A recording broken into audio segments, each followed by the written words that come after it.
conversations that they were having at a conference that they were having together. And they talk about, I mean, this is despicable stuff. They're talking about putting fetuses into garbage disposals in this particular audio clip. Michigan has some of the worst laws, or the loosest laws, is probably in the country on medical waste.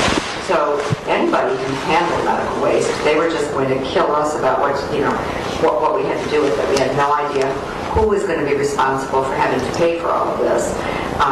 All we could think of, what I did find out was funeral homes and crematoriums wanted to charge $150 per patient. So who was going to pay for this? The garbage disposal was the completely legal option, which made me sick to my stomach because there were about 45 clinics in the Detroit metropolitan area, and many of them were using garbage disposal, so I was busy contacting everybody, but you have to stop. So can you understand what you're saying here? What I heard is, we went to the funeral homes and everybody else, and nobody knew what we were supposed to do with all of the volume of babies that were being aborted. Yeah. So the garbage disposal has become the number one legal option. Which made me sick to my stomach because there were about 45 clinics in the Detroit metropolitan area. Many of them were using garbage disposals. This cannot be. It can't be on the front page of the New York Times. So she was busy contacting everybody, saying you have to stop. This cannot be. This cannot be on the front page of the New York Times. Okay, so you stop. shouldn't be doing it. So stop. So she says at least that it makes her sick to her stomach. I don't know why it would make you sick to your stomach if these are just tissue. Right. I take meat off my plate all the time and just put it in the garbage disposal. Sure. There's nothing wrong with that. So if it's just meat, if it's just a product, if it's a tumor, does anybody have a problem, as long as I'm not cooking in that kitchen, anybody have a problem they remove a tumor and they just use a garbage disposal and get rid of it? Nope, no, don't care. Fine. Yeah, I don't care about it. So why she says it makes her sick to her stomach is telling. She knows it is obscene to take a baby into a garbage disposal. But then she comes back and says, because this cannot arrive on the front page of the New York Times. So that's her big problem. We have her on tape. The New York Times is not putting it on the front page. Yeah, it's a great point. I mean, because she's so worried that the press will get a hold of this, they get a hold of it and they don't want care. it. They do nothing. They don't care. They do nothing. I mean, they talk about aborted babies in funeral homes and crematoriums. When the bill in getting ready for this, I started visiting funeral homes who ultimately, started talking about how much a body weighs before they could figure out how much it was going to cost, and then we had to go from pounds to ounces, and they were like, we don't even have a charge for this, and they showed me a body bag, and I was like, dude, you need to go to a So they start laughing. She says, and they showed me a body bag, and I was like, dude, we need to go to a Tupperware container here. In which case we started talking about the freezer jars we use, which really freaked them out because in which case we started talking about the freezer jars we use. Fetal tissue was mixed together after we do a POC check, and they just wanted to leave. And the funeral home wants you to leave. They don't want to talk about bodies you're handling. What did they say in here, Pat? So she couldn't get anybody to take what they call product of conception, the baby, the aborted baby, and they just wanted me to leave. And when a funeral home wants you to leave, it says a lot about the population you're handling. So I started visiting pet crematoriums to dispose of these babies. So then... Can I tell you something? This is really actually very positive.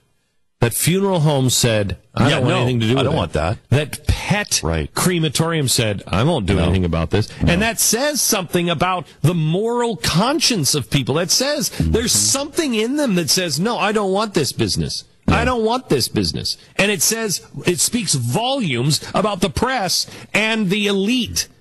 That their conscience is so dead inside that they don't have a problem with it. They'll put it in Tupperware. They'll put it in garbage disposals because they've been rejected by everyone else because everybody else is like, no, I mean, this is morally reprehensible. No, this is stunning. It is stunning. And then she gets to this point. There was a point when they finally wanted to know why was I looking into this, and I mentioned that we were probably going to have a problem with the Stericycle. and they went to the website and looked Stericycle anti-abortion and saw what Stericycle was going through with anti-abortion protesters. So she's talking about that she mentioned they were probably going to have a problem with their medical waste disposal service, Stericycle. And they went to the website and looked up Stericycle and saw that they were getting flack from anti-abortion protesters, and rightly so. And so they wanted nothing to do with them. Pictures of all their trucks on the website, and they wanted nothing to do with us. So I had no crematoriums and no funeral homes. So she had no crematoriums, no funeral homes it would take. We were really tempted to give the fetus back. This is amazing. Listen to this. We thought, we'll give it to everybody in a gift bag. They can take it home and figure out what to do with it. It's their pregnancy, and why is this our problem? Oh, my gosh. Is that unbelievable? So let me give it to the people we just took it out, because why is it our problem? It's their problem. In a gift bag. We were tempted to give it back to them in gift bags so they can take it home and figure out what to do with it themselves. It's their pregnancy. And why is this our problem? And I say that in all seriousness. I wish they would have. Wow. I wish they would have.